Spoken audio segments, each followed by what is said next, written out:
Welcome back.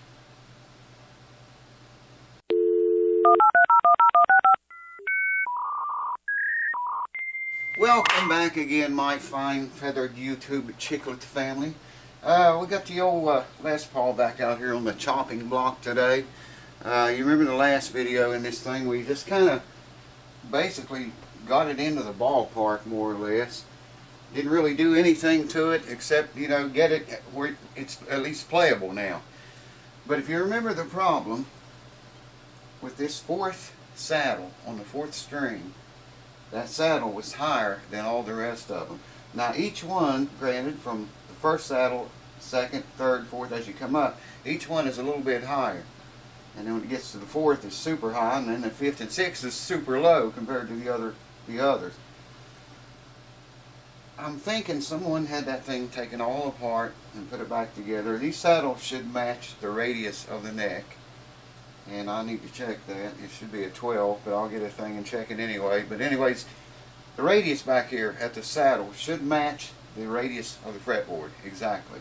Right now they do not. So we got to take that thing out, figure out, you know, what order to put them in there to make that curvature. I'm thinking that's a 12-inch radius, but I don't know. I'm doubting myself a lot these days, so I'm going to check it, and I'll bring you over here for the fun.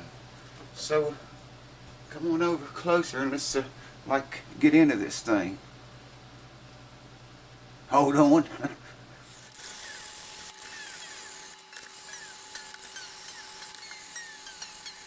Sixth string, fifth string, fourth string. Now this fourth one was the one that was so terribly high. I just want to read it. 230 thousandths. I don't know if you can see that or not. The sixth string was actually pretty low, so let's compare it. If I can hold on to it.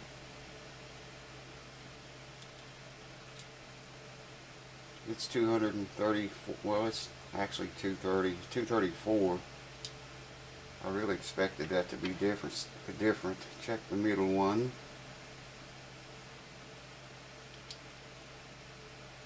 236, 235. I don't know if you can see that or not. Wow, they're the same. I really thought these would be different. Well, maybe they are. If I could hold on to the little bastard. 235, 234, 235. They're the same, man. Every one of them's the same height. 235. So what is making the difference in the radius? It's just as I figured. All of these are supposed to be identical in height, width, the whole thing, okay?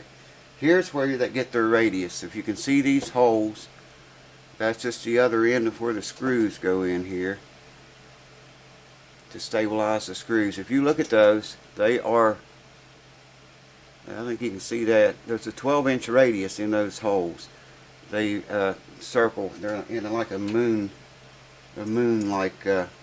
shape. If I can hold this still, you can see it matches that 12 perfectly. I don't know if you can see that or not.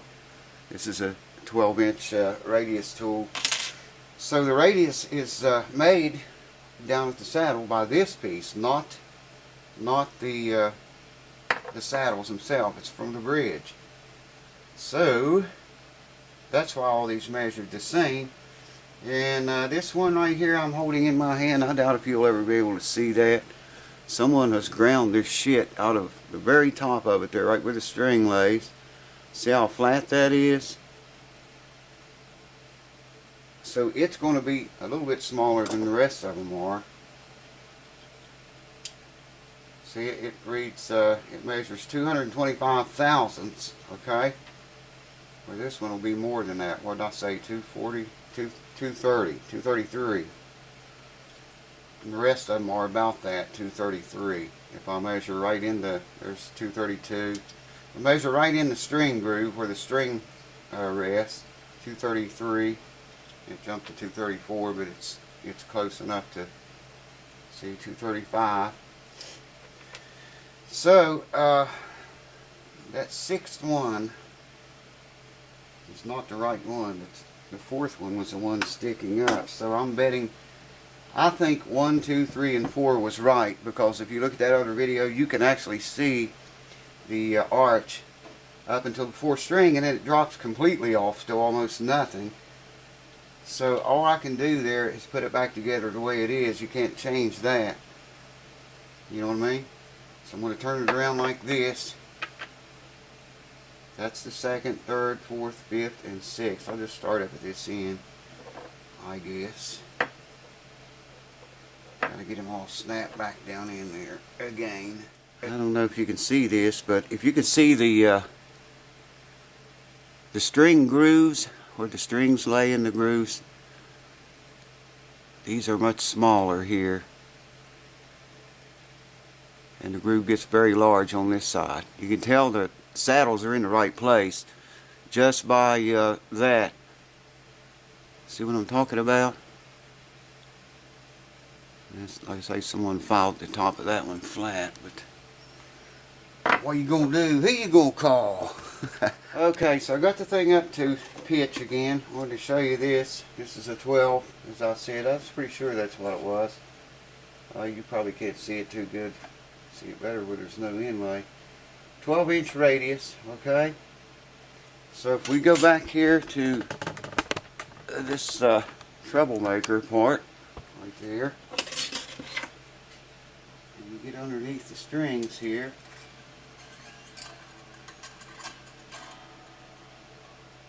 see we have a 12-inch radius there as well. And that's not exactly 12, but it's, like I say, it's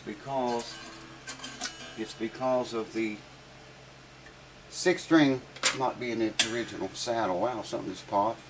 I'm going to put, sorry about that, folks. I'm going to put these on the guitar right now. These are Ernie Ball Super Slinky 9 to 42s, very light gauge. And first I'm going to check everything here. We're going to check the nut action, we're going to check the string action, and the neck relief all over again. And I'll just back you off and show you that and explain as I go. Hold on. These are the old strings on here right now, okay? And I just want to make sure we are still within the ballpark. And then we'll put the new strings on, intonate it, and fine tune that puppy. I want to check the nut action here. Is about 10 thousandths. That is very close. It's exactly 10 thousandths on the nut action. And check ourselves some neck relief. Surprised I didn't call that nut relief again. I can see about 12,000 here on this. Get my shit together here. That's 12. And I'm going to come way down here and note it. 7, 8, 9. Yes, sir, baby. We are dead on the money at 12 thousandths. This guitar never moved. That just goes in there and that's all. Just skimming the bottom of the string. This is good. Alright, so we're at 12 thousandths there. I can't remember what the action was. Let me take that capo off. He says he wants the action very, very, very low. I said, well, we can do that. I've had some complaints about the action being too low before, so I always like to check with the customer and see. 4/64. That's a 1/16 of an inch. It should be about 3/64. And it is. Not closer to 2/64. Maybe that should come up just a little bit.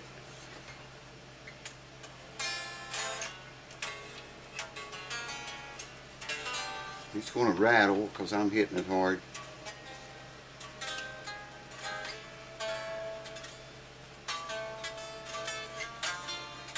All that buzzing's me using a 2mm pick.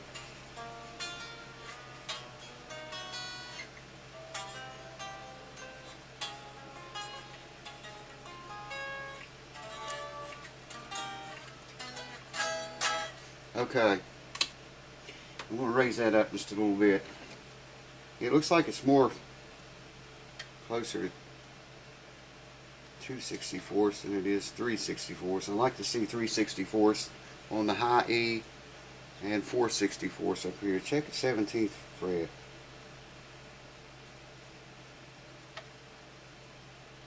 Four 64ths. Okay. Yeah, I'm going to raise it just a tiny bit, not very much. And I'm going to put new strings on it. I'll bring you right back. And where are you, man? You're always down there like that. And then we'll intonate it. So hold on for that. Trying to get everything in the frame here so you can see it. I don't know if you're going to be able to read that meter or not. There you can see the green light, I think. Maybe you can see it. We're in tune. Harmonic at the 12th fret is good. We're going to note the 12th fret. You see it's a little bit flat. So all I'm going to do is pull this saddle up, shorten the string scale here a wee bit. Even string went.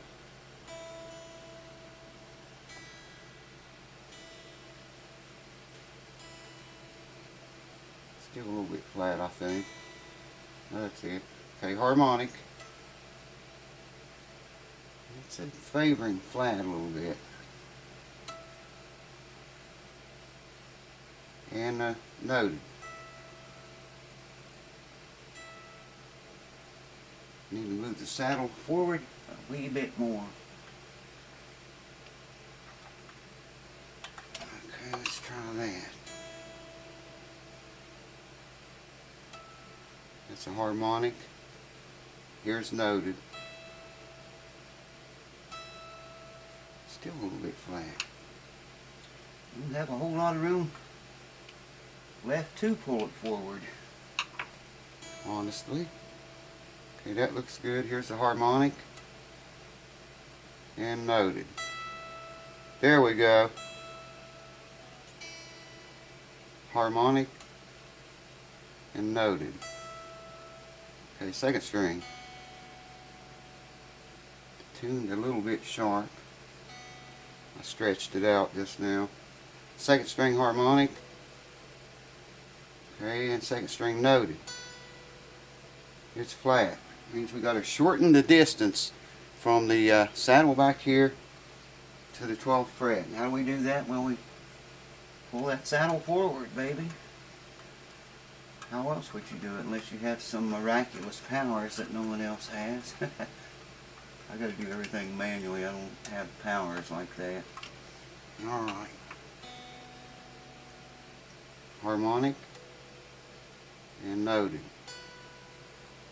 Dead on. Okay, third string. Third string harmonic and noted. Favoring flat. What do? We move that saddle toward the neck. And try it again. Harmonic and noted. Alright, retuned the guitar. I got a capo back on it now. And we are at 12 thousandths. Yes, sir. It may be a little bit less here, but it is on that string. Yeah. But it is 12 thousandths up here on the fifth string. Yes, sir. I can feel that, man. It's scraping against the strings. I'm not going to bother it. We'll leave that alone. 12 thousandths. That's where we want it. Alright. Okay, go off. Now I'm going to raise you a wee bit, I think. And we're going to look at the string action one more time. See what we finally landed on. I did crank up the high E string just a tiny, I mean a wee bit, man. 4/64. That's a 1/16 of an inch. That was on the low E and 3/64. There we go, dead on the money. Yes, sir. 4/64, low E. 4/64 low E. 3/64 high E. 15th fret. 3/64. Yes, sir. You know, we're talking about not lapping this over the tailpiece like that. He had it going in from the inside here, coming out the backside and lapped over, and some of y'all were talking about putting it in from the backside and coming up from here up over the saddle. The reason I put it back the way he has it, I just got a piece of paper here, and you can see that string is not touching on the bridge. None of them are. If I go the other way, they will touch on this bridge, ABR1. So that's why he ran under here. You know, that's why I did it too. Came in from this side, looped it over, up over the top. It raises the string up off of the edge of the bridge right there. That's why that's like this.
Gibson Les Paul. He's ready to go home, I think. Bumped my bare head in the nose. This guitar plays itself, man. You guys know how screwed up my hands are. If I can play it, anybody can. You can just breathe on it and it plays. The action is so close, so tight. I mean, that's the way you want it. That's what the guy wants, the owner wanted, so it's set up that way. I hope I didn't scare too many guys away with my playing. I haven't played this kind of stuff for, good Lord, man, many years. I'm surprised I remember what I do have. Playing through a Fender, what is it? G-DEC amp. I'll review that amp one day. You might have seen me unbox it a few videos ago. It's a lot of fun to play with. And getting tubes for the Fender Twin soon. 6L6 quads going in that sucker. And then we're going to play with it, demo it a little more too. Anyways, cheers guys, thanks for watching. Nice Les Paul here. Came here unplayable. It plays like butter again now. And that's what the owner said he wanted. So there you go. And I hope it helps some of you guys working on your own stuff. I got a lot of old videos that you guys need to watch, man. If you want to know something, you know, there's no way I can keep up with all those questions and messages and stuff that I get in emails and Facebook messages and YouTube private messages, Facebook private messages, and there's no way, man, to answer it all.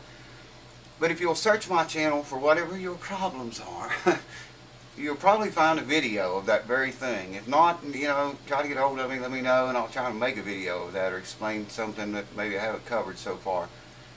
But I would highly recommend you check out some of my older videos for some of that stuff that you always wondered about, because it's probably all there. Cheers! Thanks for watching. I'll see you very soon.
Ready to go?